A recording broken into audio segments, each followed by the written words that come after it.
नमस्कार, स्वागत है आप सभी लोगों का आपके अपने YouTube channel Balram smart classes में। दोस्तों, आज मैं आप लोगों के लिए केमिस्ट्री पार्ट 3 लेकर आया है। जैसा कि आप लोगों को वीडियो में दिखाई देता होगा, केमिस्ट्री पार्ट 3 का केमिस्ट्री का ही क्वेश्चन है पार्ट 1, जो रासायनिक अभिक्रिया एवं समीकरण के बारे में बताते हैं। चलिए बिना समय के बाद स्टार्ट करते हैं अपने क्वेश्चन की तरफ। क्वेश्चन है, तांबा का टैंक बनाया जाता है जबकि लोहा का टैंक नहीं बनाया जाता, क्यों? यानी कि तांबा का टैंक बनाया जा रहा है लेकिन लोहा का टैंक बनाया नहीं जा रहा था। ऐसा किसके कारण हो सकता है? तो ये है, जैसे लोहा जल के साथ, तो आपको उत्तर देना है कि लोहा जल के साथ अभिक्रिया कर लेता है जबकि तांबा जल के किसी भी अवस्था के साथ अभिक्रिया नहीं करता है। यही कारण है कि तांबा का टैंक बनाया जाता है, लोहा का टैंक नहीं बनाया जाता। पीछे समझिए क्वेश्चन क्या कह रहा है। क्वेश्चन कह रहा है कि तांबा का टैंक बनाया जाता है लेकिन लोहा का टैंक बनाया नहीं जाता था। ऐसा किसके कारण होता है? लोहा जल के साथ अभिक्रिया कर लेता है जबकि तांबा जल के किसी भी अवस्था के साथ अभिक्रिया नहीं करता है। यही कारण है कि तांबा टैंक बनाया जाता है जबकि लोहा का टैंक बनाया नहीं जाता है।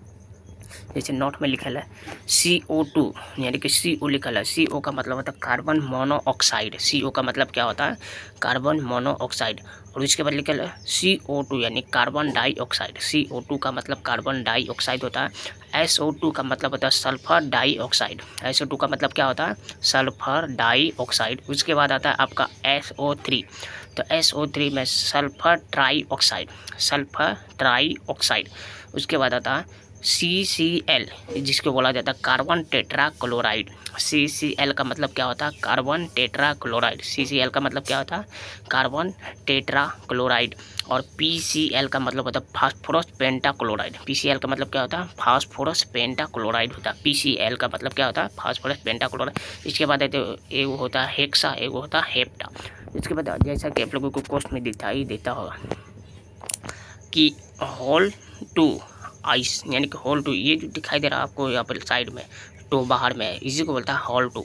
इसका भी लिखा CaOH2 होल टू, तो ये लिखा है CaOH के होल टू आइस है, 2 आई है। उसके बाद लिखा है होल 3। इसके बाद क्या लिखा है? होल 3। तो होल 3 को बोलता है होल थ्राइस बोलता है। उसके बाद अगला है ALOH3। उसके ALOH3 यानी कि ALOH का होल ट्राइस, मतलब बोलने का कैपेसिटी है। तो हम बोल सकते हैं कि जैसा यहाँ लिखा है, जैसे मान लीजिए 2H2 दे दिया, तो 2H2 का होल 2। उसके बाद CaOH2 का होल 2 और CaCO3। उसके बाद लिखा है ALOH3। उसके बाद लिखा है Cl4 यानी कि होल 4। इसके अब क्या है? होल 4। चलिए फिर अगले क्वेश्चन की तरफ चलते हैं। अगला क्वेश्चन है, रासायनिक अभिक्रिया कैसे कहते हैं? ये क्वेश्चन है रासायनिक अभिक्रिया। तो रासायनिक अभिक्रिया कहते हैं कि जब कोई पदार्थ अकेले या किसी अन्य पदार्थ के साथ मिलकर एक या एक से अधिक नए गुण वाले पदार्थ का निर्माण करता है। यानी कि इसका कहना ये है कि कोई भी पदार्थ अकेले या किसी अन्य के साथ मिलकर नए गुण वाले पदार्थ का निर्माण करते हैं, उसे क्या कहते हैं? रासायनिक अभिक्रिया कहते हैं। फिर से बोले, यानी कि रासायनिक अभिक्रिया, जब कोई पदार्थ, एक बार देख लो,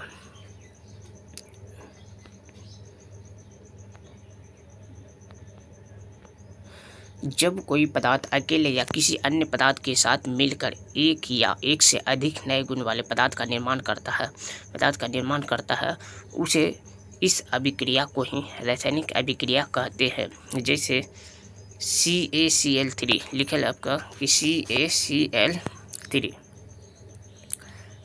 तो ये लिखा है CaCl3। तो CaCO3 का मतलब होता है CaO यानी कैल्शियम ऑक्साइड, और CO2 का मतलब कार्बन डाइऑक्साइड। उसके बाद फिर अगला जैसे है H2 + O2 बराबर H2O, यानी कि ये हो गया आपका जल का सूत्र, ये हो गया आपका कार्बन डाइऑक्साइड, और ये हो गया कैल्शियम ऑक्साइड। ये क्या हो गया? Calcium oxide. ये हो गया आपका कैल्शियम ऑक्साइड। कैल्शियम क्या हो गया? कैल्शियम ऑक्साइड हो गया। फिर अगले क्वेश्चन की तरफ चलते हैं। अगला है अभिकारक किसे कहते हैं? अगला क्या है? अभिकारक। तो अभिकारक का परिभाषा है, रासायनिक अभिक्रिया में भाग लेने वाले रासायनिक अभिक्रिया में भाग लेने वाले पदार्थों को क्या कहते हैं? अभिकारक कहते हैं। यानी कि रासायनिक अभिक्रिया में भाग लेने वाले पदार्थों को क्या कहते हैं? अभिकारक कहा जाता है। जो रासायनिक अभिक्रिया में भाग ले लिया उसे क्या कहा जाता है? अभिकारक कहते हैं। रासायनिक अभिक्रिया में भाग लेने वाले पदार्थ को क्या कहते हैं? अभिकारक कहते हैं।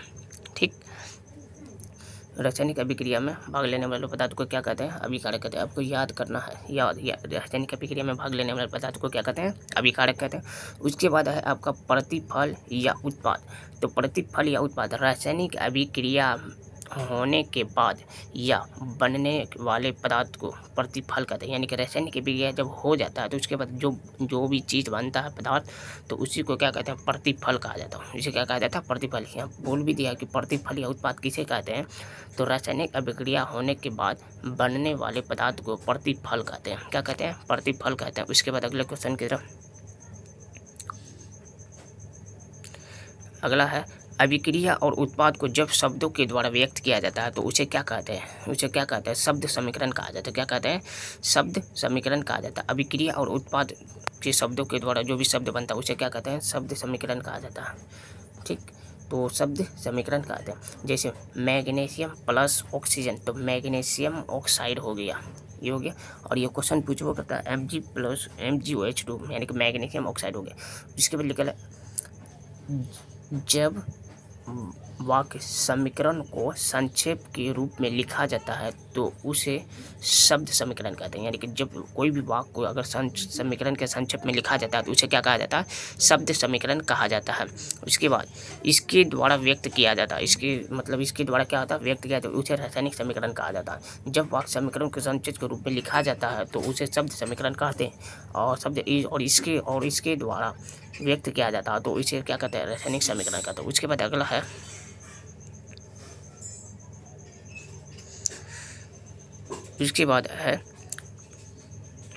अर्थात जब किसी रासायनिक अभिक्रिया और उत्पाद के जगह रासायनिक सूत्रों का प्रयोग किया जाता है तो उसे रासायनिक समीकरण कहते हैं। जैसे अभिकारक, तीर का निशान दिया हुआ है, अभिकारक ये वाला, तो अभिकारक तीर का निशान बराबर उत्पाद प्लस प्रतिफल। उत्पाद प्लस मतलब उत्पाद बोल सकते हैं या प्रतिफल बोल सकते हैं, तो दोनों में से कोई एक बोल सकते हैं। उसके बाद लिखा है जस्ट नीचा,